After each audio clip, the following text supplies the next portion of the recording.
In this video, we will be removing the hook as well as the oscillating hook bell crank connecting link and the oscillating hook connecting link pitman from this lovely early model Singer 99. Let's get started.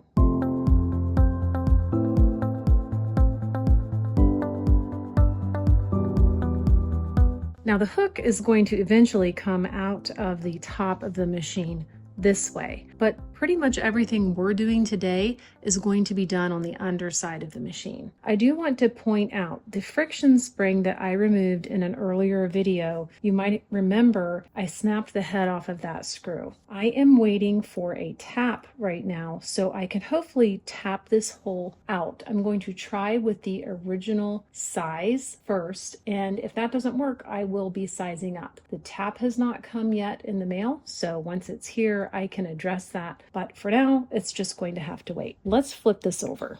In my opinion, there are several ways you could do this as far as what step you remove what part. To get the hook out, there is this little clamping screw. It's actually right here on this portion of the linkage that we need to get to. However, even if you're turning the hand wheel, it's kind of difficult to get a good angle on this. So the best thing to do, in my opinion, is to remove this linkage right here first. There's a hinge screw here. That's what we want to take out.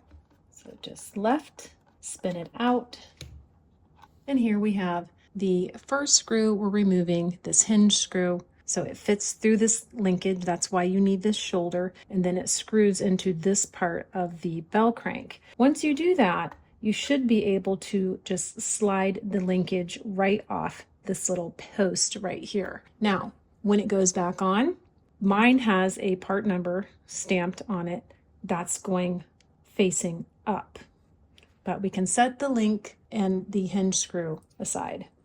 Now I want you to see the hook spins freely now. So I can actually turn this at pretty much any angle I want to get to this screw that's clamping, pinching the hook into place so it doesn't move. When we go to put the hook back in and we want to set the timing, we'll have this screw in, but not very tight, so we can turn the hook to get it to just the right position. But for now, we can just take this screw out. This screw is also left to loosen. Once you loosen it, you should be able to just slide it right off the end of the hook right here, and then you can take the screw off the rest of the way. And we'll give that a good clean, so we can set that aside. Now, if everything is working properly and your hook isn't stuck, it should just slide out the top. If you could not get this to budge, then I would recommend taking a punch and placing the punch on the end of the hook and carefully tapping with a hammer until you free it a little bit. But this is just going to slide right out the top. And here's our hook. So we can set this aside. Now we're going to remove this screw. It is called the oscillating hook bell crank hinge screw. It is a long hinge screw, and this one is a doozy to get out. I had to call for help and borrow some of my husband's tools, and I'm going to see if I can show you how I was able to break this screw free. You can try with a nice hefty screwdriver, but most of the time you're going to need leverage as your friend. So what I ended up doing to break this one free, and it really took two people because I needed someone to hold the machine down and hold it in place while the other person loosened the screw. But this is the solution I came up with my husband's tools. I guess this is a good screwdriver to have when you're working on some of these machines, but this, different story. This came out of my husband's shop. So what we did, so giant screwdriver, giant box wrench. You fit it on the end of the screwdriver. You need this for leverage. And I'm making sure my screwdriver's at the right angle, and hopefully this is in focus. But using the screwdriver in the slot, giant box wrench for leverage, turning, and That is how we loosened this screw. And full transparency, I held down the machine while my husband got it loose. So you might need a friend. But once I got it out the first time, I was able to clean up the threads, and then it was no problem to get it back in so I could show you all how to do it. So here's our giant oscillating hook hinge screw. You can see it's got a really long shoulder. This was all gunked up. This is the part I had to really clean off, and I cleaned the threads up top. So where this is screwing into, let me show you. Screwing in right here, but from the bottom up. So now that's out. I can clean all of that, but more importantly, it's easier for me to remove some of these other parts now.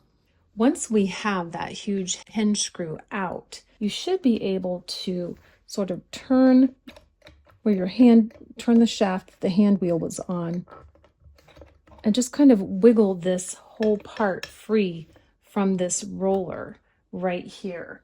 Now this part right here is the feed bar, and I believe they call this the raising bar.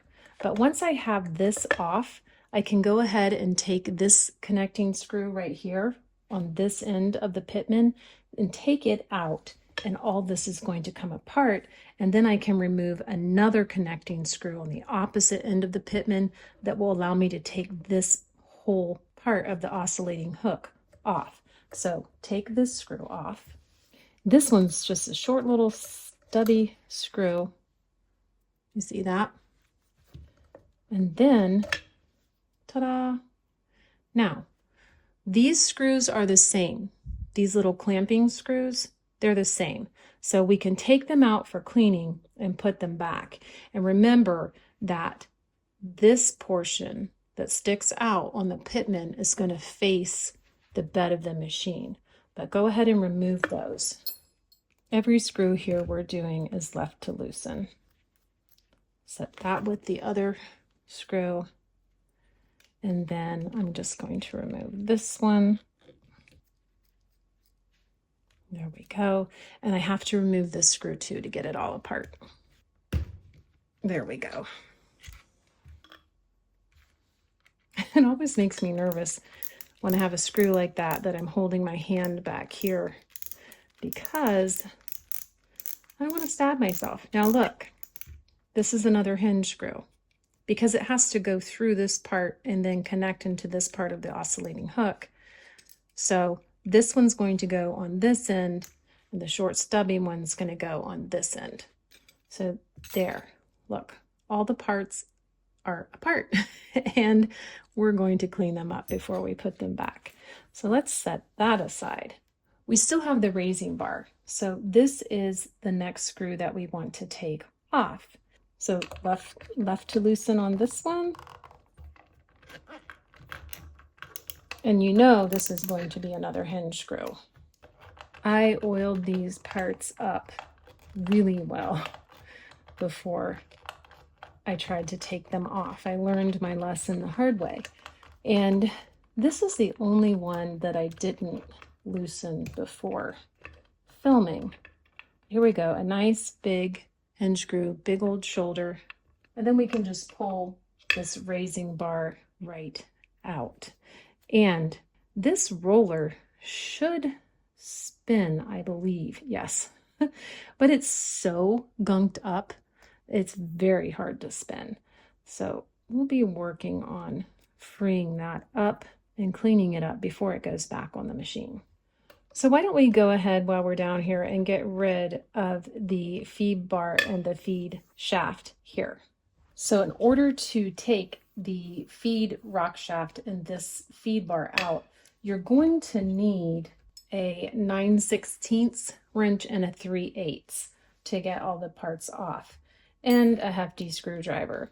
So these little nuts here on the end, those are what we want to take off. So this one, to loosen it, you're going to put your wrench on and turn it down, turning counterclockwise. Pretty gunky and grimy. We'll set that one aside.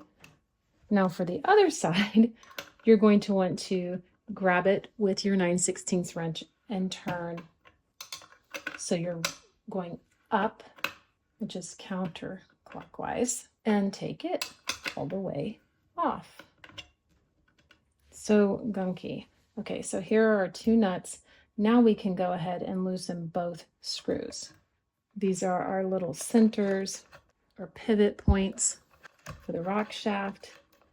And I like taking these out and cleaning them. I'm going to polish this. Then I'm going to polish inside the rock shaft where they go. That's going to make it run so much smoother and quieter when I'm finished. So we'll take this one out. This one's a little more stuck. We'll try this Chapman. There we go. Look at that. Second center. Now, we can't lift this away just yet. We need to take our 3/8 wrench here and loosen this nut. I'm going to take it off. I should have told you to do this first. This little clamping screw, we need to at least loosen it, and probably would have made more sense to loosen it before I took the centers out, just so I wouldn't have to hold on to the feed rock shaft. But let's take that out because that's holding in this screw right here, which I have oiled, so hopefully we're going to get it out. There we go. If you don't take that screw out or at least loosen it, you won't get this screw out. This is an eccentric hinge screw. And look, this just came right out. And this roller spins just fine. Now, you can further disassemble this if you want. That's really up to you. I don't like to always do that, but I'll think about it on this one. So here we have the feed rock shaft and the feed bar. It was held into place with 2 nuts, the centers, the eccentric screw and clamping screw, which go on the end of the feed fork, which we'll deal with in a different video. Sorry, here's our nut that goes on the hinge screw. We have the pitman for the oscillating hook. There are 2 clamping screws, 1 hinge screw, and 1 tiny little stubby screw. We have the oscillating hook and raising bar. We have that big hinge screw with a big shoulder that goes through the raising bar into the machine. We have this huge shoulder screw for the bell crank, connecting link with 1 hinge screw, and then finally the clamp and screw that clamps down and holds the hook in place. Those are all the parts that we removed. I don't think I left any out. Now, when we come back, we will go ahead and remove the feed regulator and the feed fork in this machine. And I think that is about as far as we're going to strip it down. There are a couple little parts in the nose that we might talk about if we have time, but then I'm going to say that everything is off of this machine and we can go ahead and get to cleaning parts. So I hope you guys had fun. You might need to run out and get a big box wrench, or you might come up with another solution, which is fine. If you do, please share it in the comments below, because this huge hinge screw for the bell crank is troublesome. So let us know if you have a better solution. I thank you guys so much for watching. This was especially fun for me, especially because I got to have my husband help me a little bit. Look forward to seeing you guys in the next video. Bye.